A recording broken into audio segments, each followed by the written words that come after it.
Hi, and welcome to Dear Art Producer. I am your host, Heather Elder, and today is November 4th, 2024, and we're joined by freelance executive producer Lisa Lee. Lisa's career started in San Francisco, creating content for brands like The Body Shop, Williams-Sonoma, the Culinary Institute, and Cooking.com before she took the leap into the advertising world by joining the team at TBWA Chiat. There, she launched their first asset management system and produced campaigns for iconic brands such as Apple, Nissan, and PlayStation. After that, she relocated to Colorado to work at CP&amp for over 15 years. Currently, as a freelancer, she continues working on big brands, crafting memorable campaigns, and leading teams through their production hurdles. Welcome, Lisa. How are you? Hey, how are you? I'm good. I was reading your bio or your intro, and I was reminded that you did live in San Francisco, but I can't remember. Did we ever meet there? I don't feel like our cross passed until you went to LA. Yeah, I feel like that is when we officially crossed paths, when I was on the team at Chiat. I believe that's when we first met. I think so too. And I remember Williams-Sonoma was such a big force in San Francisco and production and photography. And I had one artist that worked on that client a lot, but I wasn't really a part of it. So I feel like I didn't get to know that Williams-Sonoma group. And there's lots of people in our world today that are like, oh, I worked on Williams-Sonoma. And I was like, I missed out on getting to know that. Yeah. I was probably such in the background too at that time, just like doing all the behind the scenes stuff too, that I may not have gotten to meet a lot of people through that path. Remember what years you were there?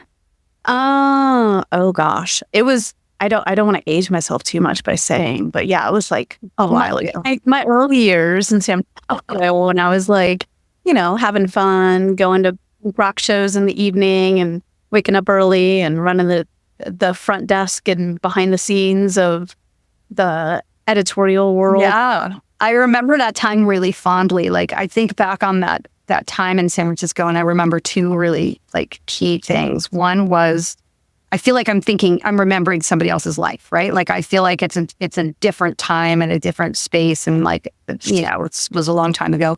But mostly I remember that San Francisco was so creative then. It was like either the place that you wanted to come and work. It was a place that a brand wanted, an agency that was from San Francisco, a place that you came to, shoot and do productions. Such a melting pot of such amazing creativity. And I always feel really fortunate to be there during that time and to work on such great projects. Yeah, it was it was a cool place. I worked probably 3 different jobs to live there and pay rent and have a cool mission studio and lived in North Beach and felt like I was living the scene, and took a lot to do that. And I worked to live there, and it was cool and it was fun.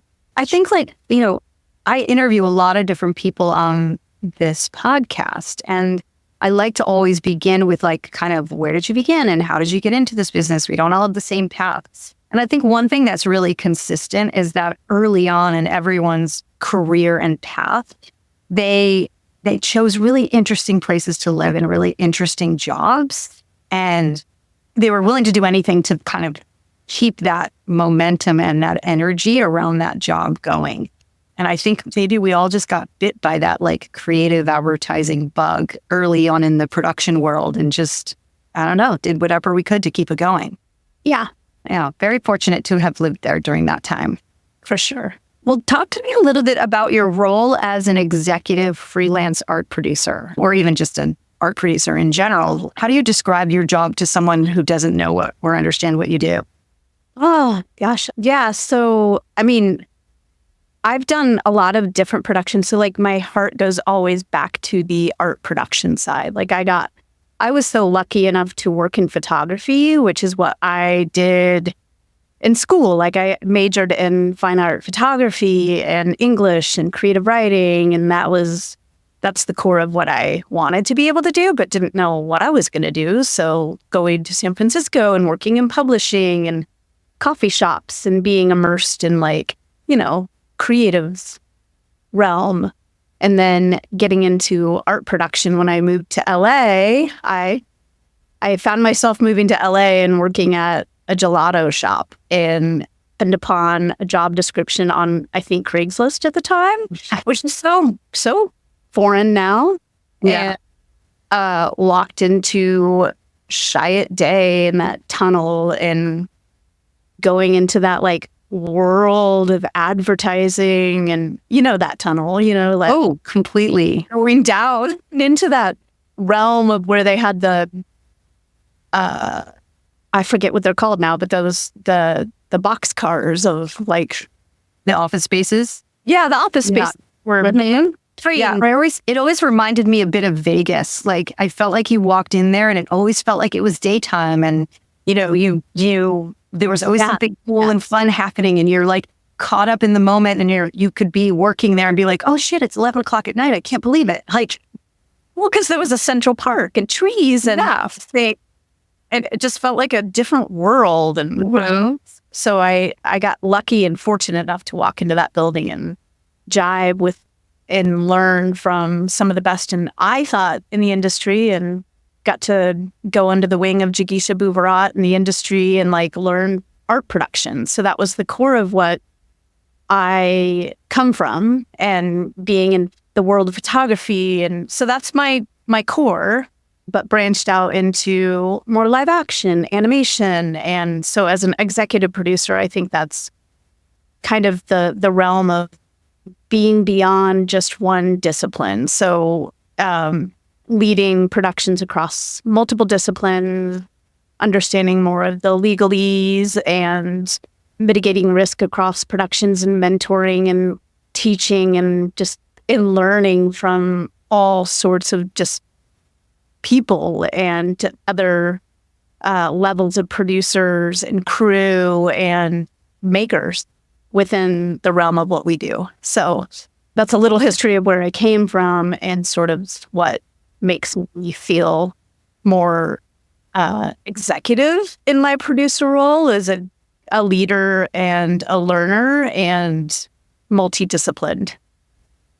well, gosh, you said so much, and the first thing, no, all good, and I want to touch on a few of them. One of which, sorry for my doggy in the background here. One of them being a shout out to Jigisha, right? Like she trained and put some pretty amazing art producers out there into the world. Her brand of art production was very unique at the time and very organized and specific. And I think she deserves a lot of credit for getting creative departments and ad agencies to see the value of the art production department. And it's great to talk to people all over who are, trained by her. And she's done amazing things with her career. So I feel fortunate to know her and call her as a friend as well. So she made feeling like a successful female yes, in the workforce seemed possible at the time too. Yeah. And I shout out to her for that. A great absolutely. female. So thank you, Jiggy. Also, I think, this idea of all these different types of production, right? Mm-hmm. Like when we all first started, it was art. It was art buying, and I'm not trying to date us. I'm just really trying to emphasize the idea that, we have evolved so much. I often tell people that, my role as a rep, it was either me or a broadcast producer person, or broadcast rep. And if you had a creative problem that you had to solve, you either came to someone like me or you came to someone like me who does it on the broadcast side. Yeah. Or maybe an illustrator, right? Like there was no experiential or influencers or, animation at the same level, like CGI, like that stuff just didn't exist and in the ways that it does now. And of course, people like me and you weren't doing motion jobs either. And the integrated nature of how our industry has evolved is pretty fascinating. Yeah. Going from specialists to generalists in many ways. Yeah. Yes. But even as a generalist, right, you said having to understand the legal aspect, like there's so many more things that we have to understand and still be a generalist. Yeah. Yeah. So what are you known for in your tea? I would say I think for the most part, being able to sort of like help come to a good positive conclusion and trying to like help guide people to solutions and being calm and patient. Being calm and patience is so important, because how many jobs have you worked on where someone isn't calm or patient, and that energy that it adds to a shoot is so unnecessary. It becomes, I don't know, it sets the tone, So if you can be the version that's the calm one and the patient one and the resourceful one, like, I don't know, I think it makes a huge difference. So yeah. And trying to just like lean in to help people come to that conclusion and not always forcing my viewpoint, but helping guide others with me to that. Yeah, that is important. Yeah, because we are just kind of facilitators. We're trying to like make things happen. So you're right. If you come in heavy-handed and, you have a strong opinion that might not necessarily be everyone else's opinion, that also messes with the vibe. So I think that's a very subtle superpower. What do you think would be helpful for other photographers or reps to understand better about your job? There are a lot of photographers that listen to this podcast, and I think part of the appeal of it is that they feel like they get to be part of a conversation they wouldn't normally get to be a part of. So I think it's a great opportunity for you to kind of share what you think you're misunderstood, not you personally, but just like the industry or the position is kind of misunderstood. I think that just understanding we're internally that we're sort of the conduit between a lot of different voices, and we're just trying to communicate and decipher and help everybody along the way, and just have patience and always understand and see that viewpoint that we're all like, sometimes things come in disjointed or come communicated and it feels disjointed from us to the photographer or the rep, but that we're just not always getting full picture or full view of things, unfortunately. So I guess just being patient, we're sometimes the voice of others. I think it's really a very key thing to remind people is that, a lot of times you're the messenger and things are moving really quickly and you don't always have all the information, but you need to be able to communicate what you do have. And I think from where I sit, sometimes I do see artists get frustrated because they don't have all the information yet are still required to provide an estimate or work on a treatment or and I think it's, I don't want to say it's the nature of the business. We all need to get used to it because that's not fair. But I think the faster everybody moves and the world is moving quickly, there are going to be frustrations like that because we don't all have all the information, so that in our case, we have to provide answers, but with parameters or boundaries that make us comfortable when we don't have all the information we need. Yeah. And so we're us being the voice to that too. Sometimes it feels uncomfortable, but we're trying to just put it all together in the best way possible to communicate. Because we're working with so many levels internally. And how much longer? That must take so much longer than it used to for you guys to get approvals on things. Definitely. It's sometimes such an unnecessary process to I sitting in our seat, we're like, if we could can we just ask the question? Can we just talk directly? Because, us communicating through one person who doesn't fully understand sort of the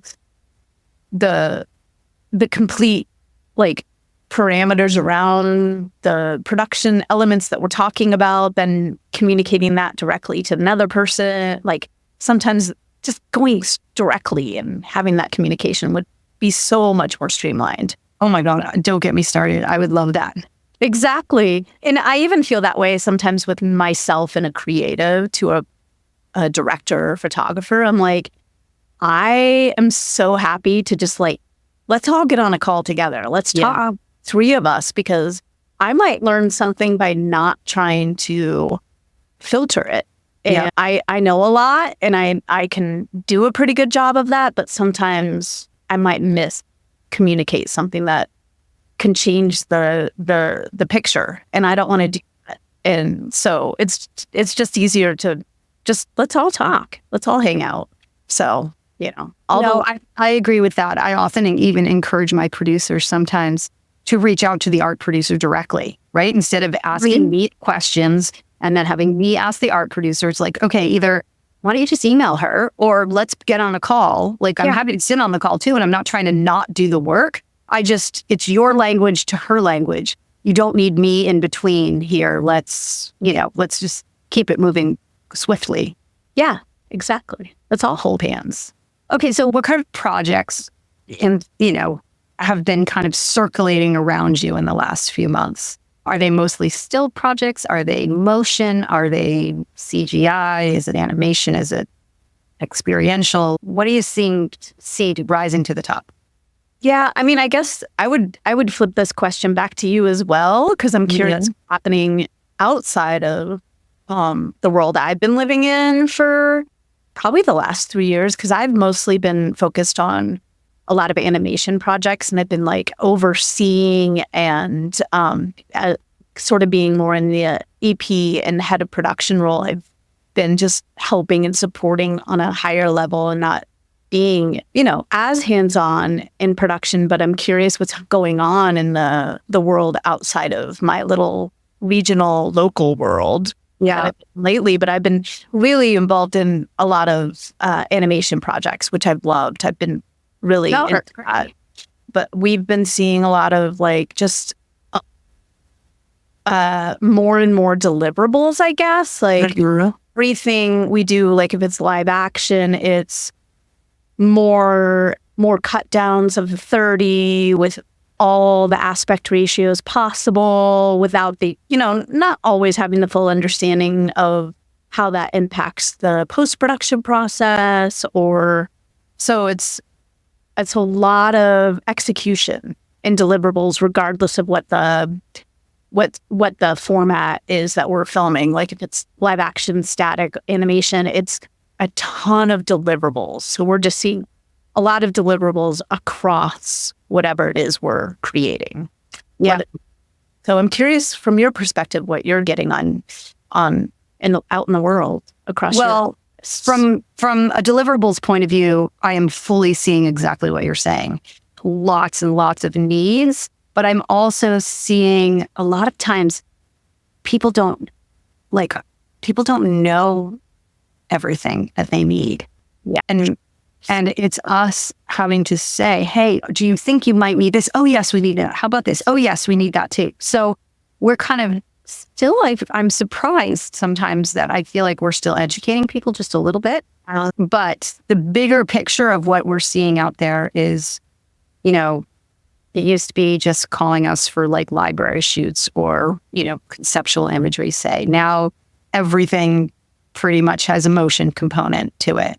And a lot of times it's motion forward, which means, they're coming to us for the motion first, and then we're adding stills, or they've gone to somebody else for motion and they're asking us to piggyback. That's happening a lot too. Oh, yeah. We now represent Pop Creative Studio, which is a CGI special effects animation house. And so I'm starting to see a lot more of those type of requests. And what's interesting is they're not just coming through a photographer, right? So it's not like the agency or the brand calls the photographer then calls Pop. A lot of times now, the agency or the brand is calling Pop directly, and then Pop is choosing the artist that they want to work with. So it's really interesting, like all these channels are opened up for agencies and brands and even production companies now to come through to get to the artists, which has been very different. Are you seeing that too? Like when you reach out to an animator or, a project like that you're working on, are you going to the artist? Are you going to the, animation house? How are you getting that? Yeah, it's a little bit of both. Yes. And then I was kind of thinking about what you said a little bit further back about the not knowing what they need. And I'm seeing that a lot from the client side too. So when you say that from an agency perspective, when you're talking directly to an agency, I'm curious where that's coming from too, whether that's like the media information's coming after the fact, if it's because it's more social focused and there's no drive to do media first, or it's organic, or like, I'm just so curious where that's coming out. And it's interesting. I think a lot of it is coming from moving too quickly. Yeah, that's true, because you're just trying to fulfill or get rid of budgets, but you don't know what you're going to do with it. So you're trying to like quickly... Or there's not enough time. Like, you have to produce something. There's not enough time anymore because of whatever happened. The client took too long. They didn't like the creative. They kept going back. Who knows? There's so many reasons, right? But then finally, all of a sudden, you're like, oh, shoot, I still have to produce this. And I have to get this done in 2 months. I don't have all my stuff together. I'm going to reach out to you anyway. Can you just get me a ballpark? Yeah. So we're especially at the end of the year, we're seeing a lot of that. Everyone that is true. Trying to push something through, which is good for us, but also a lot of work sometimes. You know, I'd rather have less time to produce an estimate with all the correct information than giving me 2 more days to work on something with not the correct information, because I'm just going to have to go back and change it. Yeah. And it just makes it more difficult to like be transparent and make sure that you're and scrambling during production to make up for that lack of information that makes you feel like you've been less buttoned up. Exactly. Because it looks like you've made mistakes along the way when you haven't, because you didn't know. You didn't know. And I think too, for our conceptual artists, the idea of previs is really key, right? Like really, really key. And what I'm finding is that, we budget time for that and clients are missing deadlines. Yeah. And that's just not, you just can't do that. You can't, we book artists for their time, especially like CGI artists and other post-production team members. And you book that person to work on a certain day. And because your client didn't get back to you, you're still paying for that time. Yeah. So, and all that stuff has to happen sometimes before you get on set. And you've already booked a studio and you've booked crew and, so I think that previs time is so critical, and people have to really understand, and I think account people have to set expectations for the client that like, once you commit, you have to really commit. Yeah. It's funny that you mentioned that, because I feel like the past year or so, or even longer maybe, it's the most deadline, like that I have not had a single deadline that has been real. And it's been the most bizarre thing, because I've never had these most like false deadlines in my career where it's like, we have to do this by a certain time, but then they never get delivered on time. And it feels so bizarre, because that's the most important part of like always has been. Like, you have to ship on time, but there's so much flexibility now to that. But we're running against this false deadline. Like, well, and who ends up having the least amount of time is us. Yeah, exactly. Who needs the most amount of time, Yeah. I mean, everybody needs their time. I don't think anyone is more deserving to get their time taken away from them. But, it's always the production that gets smushed. Right. It is true. It is. It's forgotten that it is needed. But yes. Yeah. And then also to that information, I feel like usage language has become like a forgotten craft too. Oh my gosh. It's been interesting. Yes. Nobody knows the words anymore. Well, you know what they do know? Unlimited use, buyout, work for hire. Forever and ever and ever. Exactly. What do you mean? I don't own it? Wait, I'm just licensing it? It's unbelievable being in the business for as long as I have been, and how critical usage is, from an artist's point of view. I'm shocked at clients and even agency people who still don't understand usage. And 2, artists who are so willing to give it away. Yeah. Without understanding what they're giving away. They're just thinking, oh, well, I'll do that because I want the job. And what's happening is it's watering down, it's watering down what usage is, and people just expect unlimited use, unlimited time for no money. Yeah. Yeah. Except for talent. There's still that. So it kind of doesn't balance it out because the talent industry is still in union and all that. You still can't budge with that. No. And so you're giving away something, but the people and the IP within those images will supersede whatever you're giving away anyway. So it's like, it's hard that you can't match that across. Yep. There's no standards that. No. There's on one hand, I'm very thankful for the talent industry for like holding their ground, right? And that definitely helps, us explain usage and the value of usage. But on the other hand, because talent rates are so high, productions, and it's so easy to go elsewhere now, productions are moving out of the country.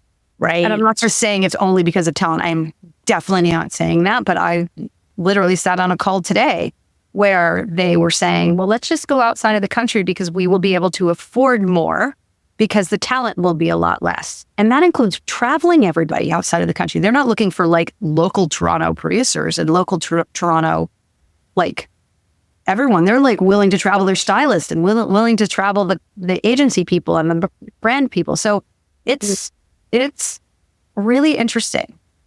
Yeah. Yeah. And I don't have an answer at all. It's, kind of what I'm seeing out there.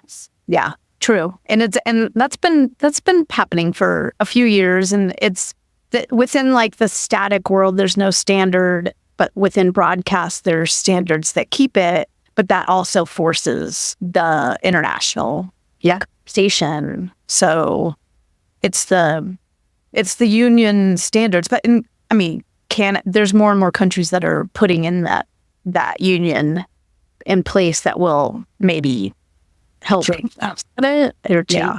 I'm not sure, but yeah. Okay, let's talk about marketing to you. Okay. The idea of portfolio shows and coming by an agency and, all of that is very, very hard to do nowadays, right? We don't have a lot of books anymore and people are at the office and they're just, people don't show up for them in the same way. How are people staying connected to you and showing you new work? Yeah. I feel like, maybe they're not so much as, I don't know, because I feel like I might stay more connected by just looking on my social feed and like just looking for that visual stuff for my own personal need. And maybe it's our jobs that keep us connected. We don't get as much as we used to, and I do miss it. It is a remote world that we miss that factor. Yeah. And being where I am, like I wish we were. I like miss being in that central location because I see you guys out there in New York City and LA getting together, and I miss it. I'm like, oh my gosh, look at them. Look at them. Well, you could come visit anytime. Let's just do something this weekend in New York. And then Kendall and I hosted, it was our 13th party. So in 1 year or maybe 2 years, I'm not sure. But it was our 13th art buyer or art producer appreciation party at the Ace Hotel. It was really lovely and very fun and a really great tradition. Nice. Yeah. I don't have FOMO. I lots of time have LOMO with love of missing out, but that one gave me a little FOMO. Oh, it was really, really quite nice. But I think, that's really, like, I'm here in New York City and I absolutely love it. And I think the value of being in New York City is much greater than when I'm in San Francisco. Because when I was living in San Francisco, I'm talking about the way advertising is now, not the entire time I lived there, because there were so many benefits creatively to living in San Francisco when I did. But being here right now, the way our industry is working has been really helpful because I have access to people where I can meet them for dinner or meet them for drinks, go to a shoot that's here in New York. Shoots aren't even happening in San Francisco anymore where you can, not all. There's some local photography. I don't want to be overly, I don't want to say I'm dramatic. But it's really been quite amazing to have, the access to people because it's lively again. As opposed to when I was there, I would have to come on a plane and, I'd come here for 2 weeks and I would do what I can, and that was great. But now I feel like we're all part of the same community, and I really like that. However, I'm planning a trip to Chicago next week, and I'm hosting another party. I had hosted it and found out that another rep was actually hosting a party the same night. So we got together, and now we're doing a joint party, which is great because more people are going to show up. But I'm also trying to see people individually, and it's just people aren't as interested. It's like, oh, I'll come to the party, I'll see you at the party, and oh, nobody comes into the office. You're not, I'll set up a meeting for you, but no one's going to show. And so I think people. So even though you might feel like you're missing out, I feel like there's also not a huge amount going on. Right. In the smaller cities. So anyway, it's a really interesting time. And I wish it would come back to that other time, but I don't see that happening anytime soon. Yeah. Yeah. I think, so for me, I just keep connected on the socials. Like that's how I keep myself connected and feel like I'm seeing what's happening in the industry. And like recently I've been just decorating like my house and like making an office space for myself so I can feel like I'm working and not just sitting in a chair in my bedroom kind of thing, since I don't have an office to go to anymore. Does that make a difference? Yeah, it does. And so I'm like putting out books and like artist books like I have, like I'm just putting that stuff out and like artwork on my walls. And like now the promos that I could be sticking all over my walls and things. And so I might just like get a printer and start printing stuff that I see on because I was doing this search and putting together a deck for just a friend to help out with a client of theirs and on a freelance project. And I was like, maybe I should just print out some of this work as inspiration. So that's how I'm going to start just doing my own little like inspo boards. Oh, I love that. Okay, let's talk a little bit about treatments. How much do you value them? Do you think your creatives read them? Are they important? Are they getting overly complicated? What are your thoughts on them? Yeah. It's funny because we used to not do them at all. And now it's every project. And a lot of times when we ask them, we don't, like you said, we don't have all the information we need for them. And sometimes they're a little hurried just to keep the momentum and keep the drive. And sometimes when we're doing them out of getting a client project, not always having a client project. And I see the value in them because we're so disconnected from not being in an office all the time, not being in the same city as our creative partner or what have you. So I value them so I can better understand a lot of disconnect between maybe the creative conversation to the directors or photographers we're talking to and seeing that connection come together. Yeah. I thoroughly go through them and appreciate them. And I think our clients actually do appreciate them. Do you show them to your clients, the whole thing, or just parts? Sometimes it's just parts. And a lot of times it's just the person that we are leaning towards, not all three, depending. Like back when I was working on like Infinity, for example, those we would show all three and we would show the full treatments because that was triple bid, cost consultant, like that would be the full gamut. And we'd work very thoroughly on editing them and going back and forth with the photographers to perfect them and work through them with the creatives. Like we would do a lot of work on those and we would show and we would have a treatment review with the client. So depending on the client, like that client, we would definitely do that. And then for other clients where it's just like, we are just showing you a preference that there's no triple bid requirement, but we did it as an agency to make sure that we had our options internally. And then we'd move forward with one that we would show and have them as backup in case we needed them. So it just depends. And sometimes we will do as a team, we will have a starting point for a treatment that we would send to our bidders so that they have somewhere to put, like something to start with. And then they just take that and flush. Oh, wait, what do you mean about that? You mean like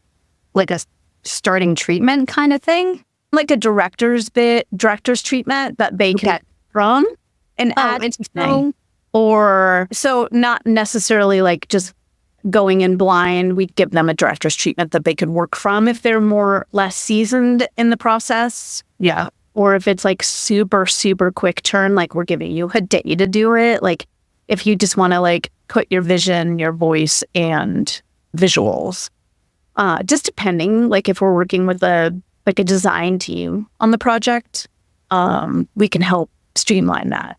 And so it just depends on a lot of different factors on how we go about it. But I find it valuable.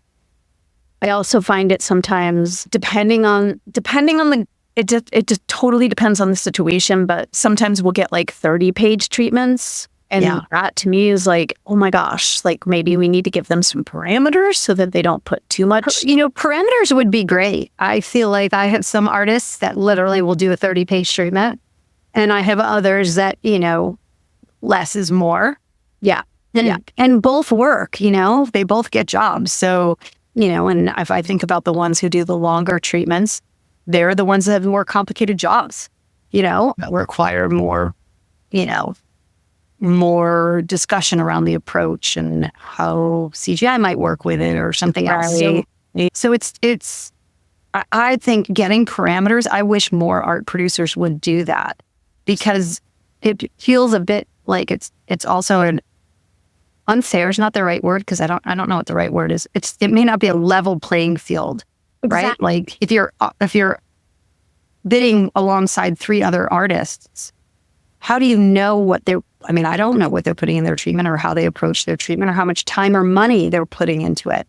So if someone were to say, here are the 3 things that are really important to me on this treatment, please address casting, how you're going to do 3 company moves in a day and, real people styling or something. Who knows, right? Like these are the 3 things that are most important to me. Please make sure you address those. And that would be so helpful. Yeah, definitely. And I try to do that too with like the team I'm working with, like the creative team, and say, like, in my opinion, and please work with me on this, like music seems to be really key to this script and this dynamic. Like, I feel like we need to make sure that the directors really speak to that. And, these 2 didn't speak to that. So let's go back to them. Let's make sure that we give them that opportunity to do first. Like, let's get into that and like make sure so that we're giving opportunity to make like, we've looked at it, we've seen that, and like we're speaking to these things, like understanding that some of these factors come into the edit, but there is things in the forefront that might speak, or we know our client is very into such and such. Let's make sure we like add that to the parameters. Yeah. Or leaning into it, but also giving, if we know there's certain key areas of the creative idea that we want to see, like, let's make sure that we're just addressing it ahead of time and we're not getting 30 pages of things that are like maybe not necessarily what we want to see. Yeah.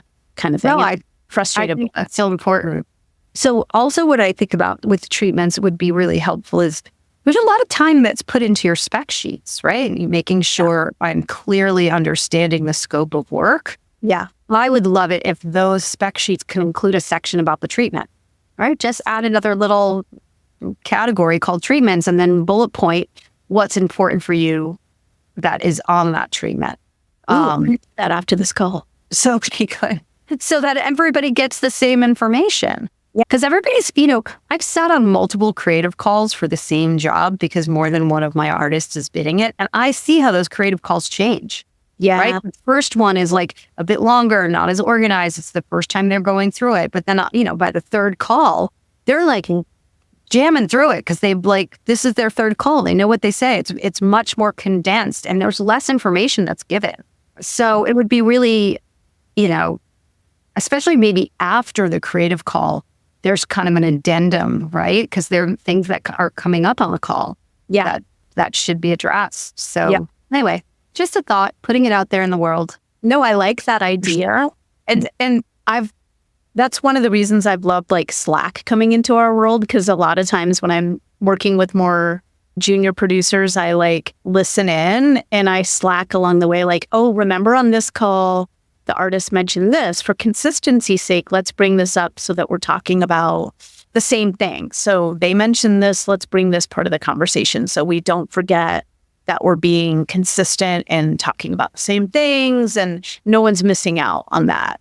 And so I've loved Slack for that reason, because we're not in the same place and that we're like, you know, able to talk real time, and then we can update our communications, and we're, you know, like we're being more thorough and all that. So anyway, just to, you know, as you said, like at the more creative calls we have, like sometimes we're talking to 5 to 6 people and things come up that like, you know, did we talk about that? Because something that, like I said, back in the Chiat days, I was always taught to like, when never always mention the same things on every call so everybody gets the same opportunity. So that taking those notes and like, don't forget to say that again. So, right. Anyway. Or if something new comes up, to go back and tell the other people. Exactly. So that's important. So it's a good note too. I'm going to add that to my spec sheets though. Put the notes. Trademark Heather. Do a block where it's like estimate notes, treatment notes, but it's good to add that to the spec sheet too as a recap. Thank you. Yes, I love it. I just recreated spec sheets actually, it came from you when we had our conversation, I think back in September. We talked about spec sheets a little bit, so I recreated a new fresh. Oh, cool. Oh, I like hearing that. So yes, I'll update it. So we're kind of winding down, but before we do, I want to ask you a little bit about the future.